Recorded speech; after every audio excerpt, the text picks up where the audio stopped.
Hello, hello, my friends. Here we go. We're nearing the end of this epic tale of a mouse on a quest to save a princess. Down in the deep downs, as Miggery Sal might call it. If you would, turn with me to chapter 47, page 240. The chapter is entitled No Choice. Remember, as we left Despereaux yesterday, he lost his spool of thread down the dungeon stairs after feeling the surge of bravery caused by cook's soup. So imagine this.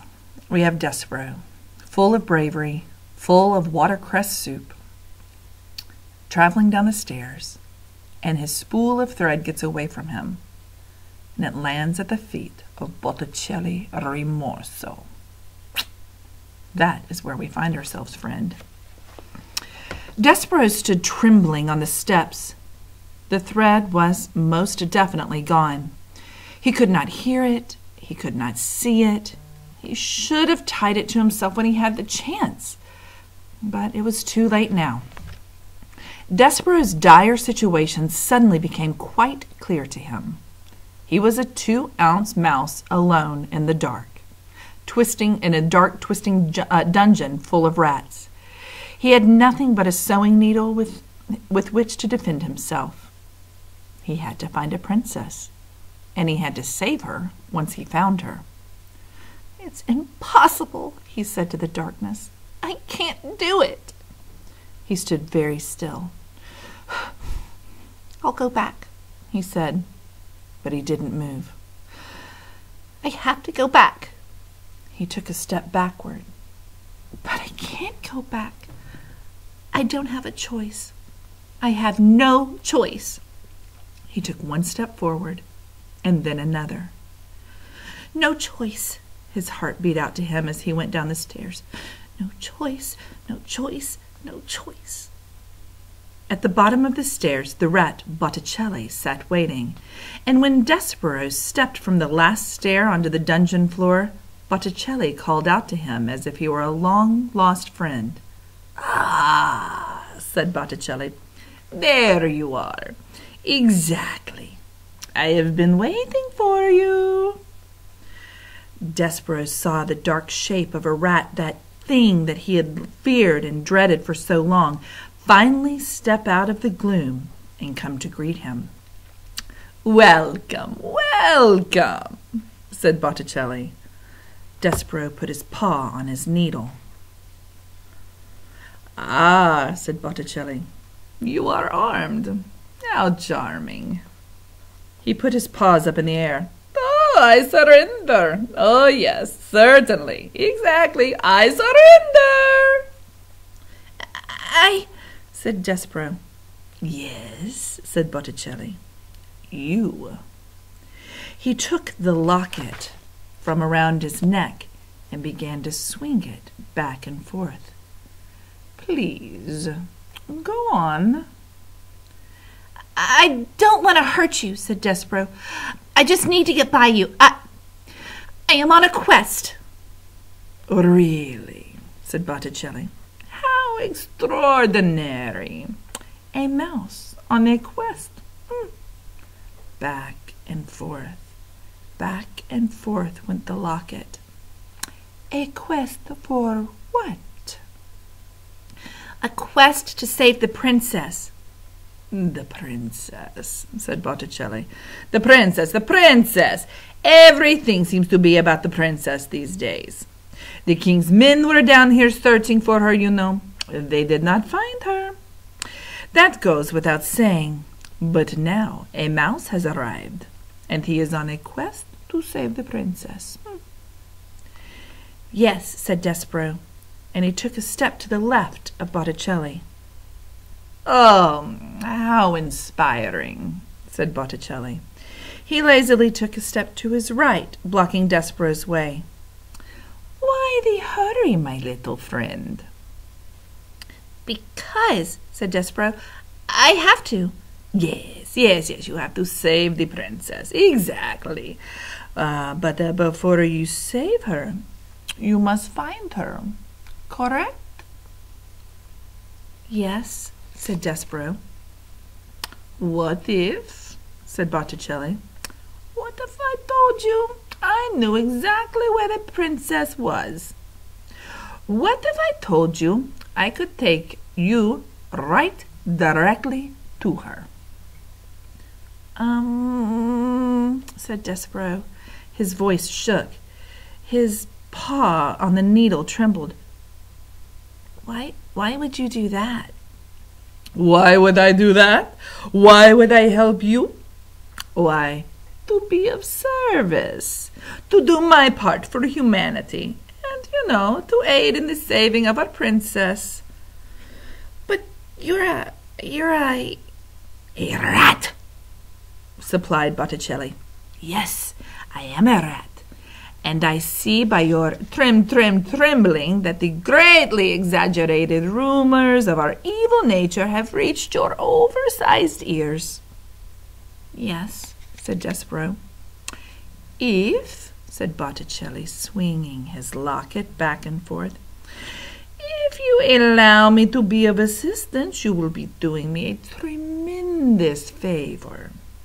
Not only can I do a good deed for you and the princess, but my actions will help to dispel the terrible myth of evil that seems to surround rats everywhere.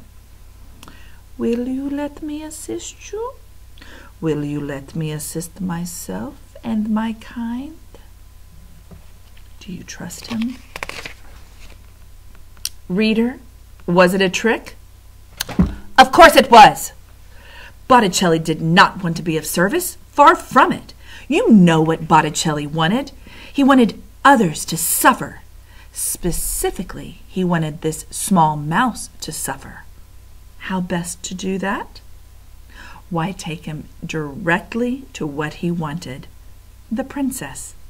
Let him see what his heart desired, and then, and only then, faced with what he loved, would Despereaux die.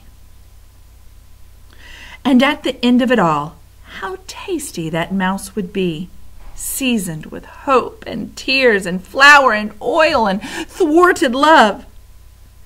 My name, little friend, is Botticelli Rimorso, and you may trust me. You may trust me. Will you tell me your name? Despereaux. Despereaux Tilling. Despereaux Tilling. Take your paw from your weapon. Come with me. Despereaux stared at him. Come, said Botticelli. Let go of your needle. Take hold of my tail. I will lead you to the princess. I promise. What, reader, in your experience, is the promise of a rat worth? That's right. 0. Zip. Nada. Goose eggs. But I must ask you this question too. What else was there for Despereaux to hold on to? You're right again. Nothing. And so the mouse reached out and took hold of the rat's tail. Okay, gosh, sorry. Gave me shivers. I can just imagine what that slimy thing felt like. Gives me the heebie-jeebies. Chapter 48, On the Tail of a Rat. Have you ever had hold of the tail of a rat? At best, it is an unpleasant sensation, scaly and cold, similar to holding onto a small, narrow snake. At worst, when you are dependent upon a rat for your survival, and when a part of you is certain you are being led nowhere except to your death, it is a hideous sensation. Indeed, to have nothing but a rat's tail to cling to. Nonetheless, Despereaux held on to Botticelli Rimorso, and the rat led him deeper and deeper into the dungeon. Despereaux's eyes had, at this point, adjusted quite well to the darkness, though it would have been better if they had not, for the things that he saw made him shiver and shake. What did he see? He saw that the floor of the dungeon was littered with tufts of fur, knots of red thread, and the skeletons of mice. Everywhere there were tiny white bones glowing in the darkness. And he saw in the dungeon tunnels through which Botticelli led him, the bones of human beings, too. Grinning skulls and delicate finger bones rising up out of the darkness, pointing towards some truth best left unspoken. Despereaux closed his eyes, but it didn't help. He saw, as if his eyes were still open wide, the bones, the tufts of hair, the knots of thread, the despair. Exactly, Botticelli laughed as he negotiated the twists and turns. Oh, yes, exactly. If what was in front of Despereaux was too horrible to contemplate or to think about, what followed behind him was perhaps even worse. Rats, a happy, hungry, vengeful parade of rats, their noses up in the air, sniffing, sniffing. "Mouse!" sang out one rat joyfully. "Oh, yes, mouse," agreed another. "But something else, too." "Soup!" called out another rat. "Yes, soup," the others agreed. "Blood!" sang a rat. "Blood!" they all agreed together. And then they sang, "Here, mousie, mousie, mousie, here, little mousie." Botticelli called out to the other rats. "Mine," he said. "This little treasure is all mine, gentlemen and ladies. Please, I beg you, do not infringe upon my discovery." "Mr. Remorso," said Despereaux. He turned and looked behind him and saw the rats, their red eyes, their smiling mouths. He closed his eyes again. He kept them closed. "Mr. Remorso!" he shouted. "Yes," said Botticelli. "Mr. Remorso," said Despereaux, and he was crying now. He couldn't help it. "Please, the princess." "Tears!" shouted the rats. "We smell tears, mousie. We do." "Please!" shouted Despereaux. "Little friend," said Botticelli. "Little Despereaux Tilling. I promised you, and I will keep that promise."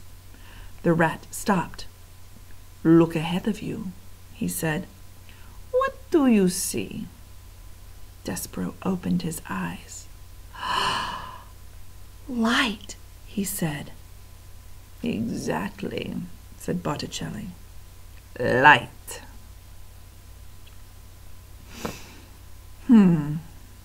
Do we go on or do we stop there? Let me see. Perhaps we should read one more. Chapter 49. What do you want, Miggery Sal? Nope, just kidding. I think we'll stop there. All right. You guys enjoy. We will talk about this later. I'm really excited about the end of this book. We will finish in our next segment. But for now, back to work, you guys. See you soon.